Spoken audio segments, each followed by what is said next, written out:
എടതുരുത്തി ഗ്രാമപഞ്ചായത്ത് ജാഗ്രതാ സമിതി, ജെൻഡർ റിസോഴ്സ് സെന്റർ എന്നിവയുടെ സംയുക്താഭിമുഖ്യത്തിൽ അന്താരാഷ്ട്ര വനിതാ ദിനത്തോടനുബന്ധിച്ച് മെഗാ രക്തദാന ക്യാമ്പും കേശദാന ക്യാമ്പും സംഘടിപ്പിച്ചു. ഒരു വർഷത്തിനുള്ളിൽ 1000 വനിതകൾ രക്തവും കേശവും ദാനം ചെയ്യുന്ന ക്യാമ്പിന്റെ ഉദ്ഘാടനം ജില്ലാ പഞ്ചായത്ത് വികസനകാര്യ standing committee chairperson PI Sajitha നിർവഹിച്ചു. എടതുരുത്തി ഗ്രാമപഞ്ചായത്ത് പ്രസിഡന്റ് ബൈന പ്രദീപ് അധ്യക്ഷയായി. Panchayat vice president TK Chandrababu, ആസൂത്രണ സമിതി ഉപാധ്യക്ഷൻ അഡ്വക്കേറ്റ് VK ജ്യോതിപ്രകാശ്, വികസനകാര്യ standing committee chairperson Noumi Prasad, ആരോഗ്യ വിദ്യാഭ്യാസ standing committee chairperson KK Ajithakumari, ക്ഷേമകാര്യ standing committee chairperson Aisha B Muhammad, ICDS supervisor S Divya, panchayat അംഗങ്ങളായ ഷനിത ലെനിൻ, നീതു സുജേഷ്, സാജിദ അഷ്റഫ്, സുധീഷ് ബാബു മാഞ്ചാക്കൽ, ഉമറുൽ ഫാറൂഖ്, VV സുവീഷ്, മുഹമ്മദ് നബീൽ എന്നിവർ പങ്കെടുത്തു.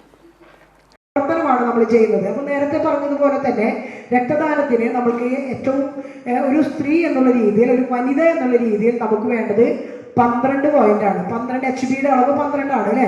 പുരുഷന്മാരെന്ന് പറയുമ്പോൾ ഒരു 13 പോയിന്റോ അതിന് മുകളിലോ ഉണ്ടാകാറുണ്ട്. അത് അത്രയും എന്തായാലും ഉണ്ടാവും അവരെ പരിശോധിച്ചാൽ. കാരണം എന്താണെന്ന് വെച്ചാൽ നാം കഴിക്കുന്ന ഭക്ഷണത്തിന്റെ ഏറ്റവും മികച്ച ഭാഗം കൊടുക്കുന്നത് അവർക്കാണ് അല്ലേ? ചേട്ടന് കൊടുത്തിട്ടല്ലേ ഇവിടെ വന്നിരിക്കണേ അല്ലേ? വീട്ടിലെ മക്കൾക്ക് കൊടുത്തിട്ടല്ലേ ഇവിടെ വന്നിരിക്കണേ?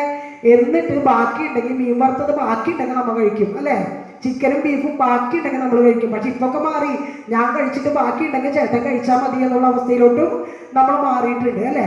അപ്പൊ അത് സമത്വമല്ല. നമ്മൾ പറയുന്നത് രണ്ടാൾക്കും ഒരുപോലെ എടുത്തു വെക്കണം എന്നുള്ളതാണ്.